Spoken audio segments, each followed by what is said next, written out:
అందరికీ నమస్కారం.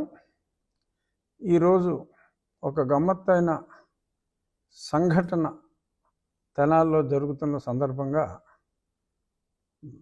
ఒక మాట మాట్లాడాలనిపించింది. 10 మందితో షేర్ చేసుకోవాలనిపించింది. అదేమిటంటే మాజీ ముఖ్యమంత్రి తెనాలి పర్యటన. ఎందుకు ఆ పర్యటన అంటే, మరి అక్కడ రౌడీ షీటర్లుగా బాగా పేరు పొందిన మరి జాన్ విక్టర్ ఒకతను, అతని గ్యాంగు, ఓ 3-4 ఉన్నారు. ఎన్నో కేసులు వాళ్ళ మీద ఉన్నాయి. ఐ థింక్ జగన్మోహన్ రెడ్డి ముఖ్యమంత్రిగా ఉన్నప్పటి నుంచి కూడా ఉన్నాయి వాళ్ళ మీద కేసులు. మరి పోలీస్ స్టేషన్కి ఎన్నోసార్లు వెళ్ళారు, వచ్చారు. గంజాయి బ్యాచ్, చైన్ బ్యాచ్ అని ఎన్నో బిరుదులు ఉన్నాయి. తెనాల్లో ఎంతో పేరు ప్రసిద్ధిగాంచిన ముఠా, గంజాయి ముఠా వాళ్ళని చెప్పి విశిష్టమైన ప్రాధాన్యత సంతరించుకున్న ఆ రౌడీల్ని మరొక హెడ్ కానిస్టేబుల్ మీదే, ఒక బీసీ హెడ్ కానిస్టేబుల్ మీద హత్య ప్రయత్నం చేశారు. మరి అతని శ్రీమతి కూడా ఎంతో వాపోయింది. ఆ అమ్మాయి దళిత సామాజిక వర్గానికి చెందిన అమ్మాయి. వారు ప్రేమ వివాహం చేసుకున్నారని పేపర్లో చదివా. మరి ఒక కానిస్టేబుల్ మీదే, హెడ్ కానిస్టేబుల్ మీదే ఈ బ్యాచ్, గంజాయి బ్యాచ్ దురాఘాతం చేస్తే మరి పబ్లిక్లో కూడా ఒక అవేర్నెస్ రావాలి. ఏదో చాటున వాళ్ళని దండించిన అలా అలా జైలుకి వెళ్ళటం రావటం ఒక అలవాటుగా మారిపోయిన ఆ దుండగులకి ఏ శిక్ష విధించినా తప్పులేదు. మరి పబ్లిక్లో ఓకే, చట్టపరంగా తప్పే. ఎలాంటి చోట్లే చట్టం, న్యాయం, ధర్మం అనేవి కూడా వస్తూ ఉంటాయి. అధర్మం ఏం కాదు, అన్యాయం ఏం కాదు, కానీ డెఫినెట్గా చట్టానికి కాస్త వ్యతిరేకమే పబ్లిక్లో అలాగా చేయటం. మరి ఒక డాక్టర్ని, సుధాకర్ని నడి రోడ్డు మీద కొట్టించిన వ్యక్తి అప్పటి ముఖ్యమంత్రి. మరి సుబ్రహ్మణ్యాన్ని పార్సిల్ చేసిన వ్యక్తిని మద్దతు ఇచ్చిన వ్యక్తి అప్పటి ముఖ్యమంత్రి. ఇలా ఎన్నో ఉన్నాయి. చాలామంది కూడా మాట్లాడినట్టున్నారు. ఆ విషయాల జోలికి నేను వెళ్ళను. కానీ ఈరోజు మరి అతనికి మద్దతు తెలియజేయటం కోసం మరి ఒక మాజీ ముఖ్యమంత్రి హోదాలో పనిచేసిన వ్యక్తి, అతని గత చరిత్ర చూసుకుంటే, ఆ మాజీ, ఇక్కడ నేను చెప్పేది గంజా బ్యాచ్ గురించి కాదు, మాజీ ముఖ్యమంత్రి గత చరిత్ర చూస్తే, మరి అప్పట్లో ఎంపీగా అదే పార్టీలో ఉన్న నన్ను 4 మంచి వ్యాఖ్యలు చెప్పినందుకు, అంటే సలహా, ఇప్పుడు క్రిటిసిజం ఎప్పుడూ స్ట్రాంగ్గానే ఉంటుంది.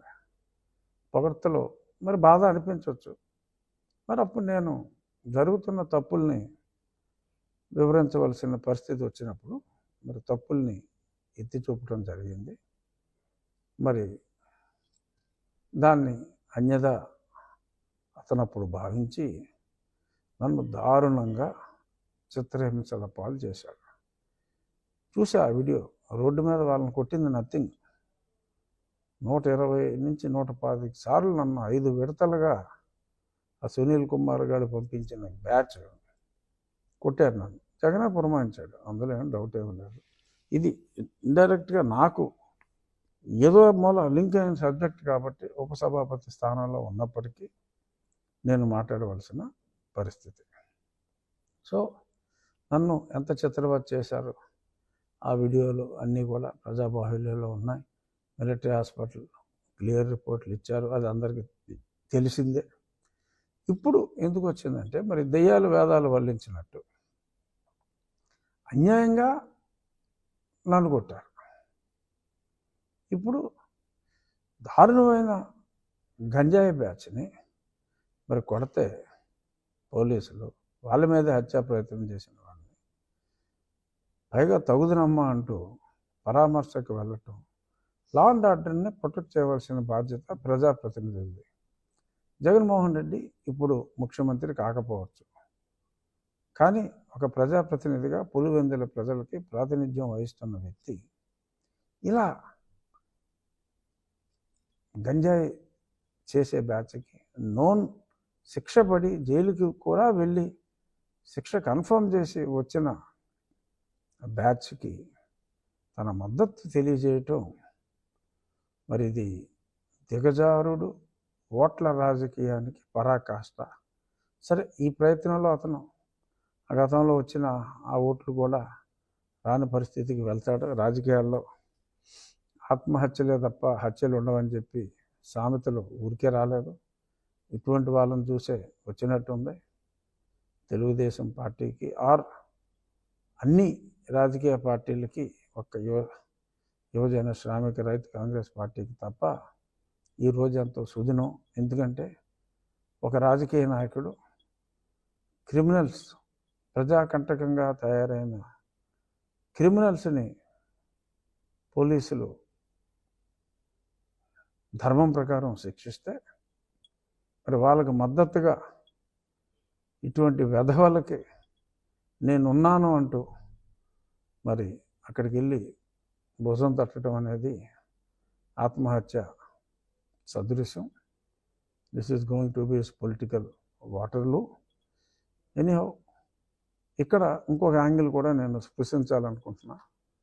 ఒక నిందితుడు పేరు జాన్ విక్టర్. డెఫినెట్గా John Victor can't be a Hindu. I mean, he can't belong to SC community as per the Constitution. రాజ్యాంగం ప్రకారం మన సుప్రీంకోర్టు చెప్పిన దాని ప్రకారం కూడా మళ్ళీ కొంతమందికి డౌట్లు వచ్చి, నేను ఎన్నోసార్లు చెప్పా, మరి చాలామందికి డౌట్లు వచ్చినాయి. మన రాష్ట్రాల్లోనే కాదు, ఇతర రాష్ట్రాల్లో సుప్రీంకోర్టు కూడా తేల్చి చెప్పింది ఒకసారి మతం మారిన తర్వాత. మరి జాన్ విక్టర్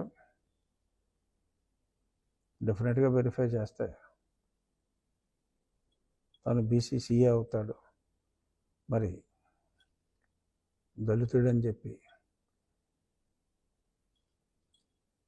మళ్ళీ రెచ్చగొట్టడం, ఇవన్నీ కూడా దిగజారుడు రాజకీయాలకి పరాకాష్ట.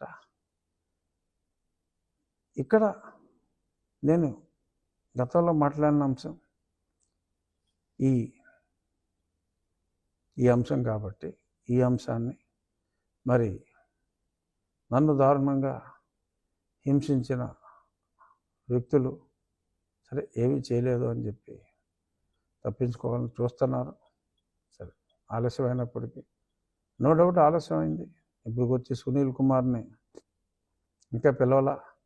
బహుశా అతను వెనుకున్న, అతను ఊహల్లో సృష్టించుకున్న ఆర్మీని నిజంగా ఉన్నారని ఎవరైనా భయపడుతున్నారేమో నాకు తెలియదు. ఏదేమైనప్పటికీ ఇప్పటివరకు సునీల్ కుమార్ని పిలిచి విచారించకపోవటం డెఫినెట్గా అది సముచితం కాదు. బట్ ఎనీహౌ, చట్టం పరిధి ఎక్కువ, ఆలస్యమైనప్పటికీ న్యాయం జరుగుతుందనే విశ్వాసం నాకు ఉంది. ఏదో రామాయణంలో పెడుతున్నట్లాగా ఆ టాపిక్ వచ్చింది. ముఖ్యంగా నేను చెప్పాలనుకున్నది, రాజకీయాల్లో ఆత్మహత్యలు తప్ప హత్యలు ఉండవు. ఏ ప్రభుత్వంలో అయినా లా అండ్ ఆర్డర్ బాగుంటేనే ప్రజలు సురక్షితంగా ఉంటారు. అటువంటి ప్రభుత్వాన్ని ప్రజలు కోరుకుంటారు. మరి ఇవాళ ఇటువంటి గంజాయిని కూకటి వేళ్లతో పెకిలించి వేయాలి అని చూస్తున్న ప్రభుత్వం ఒకవైపు,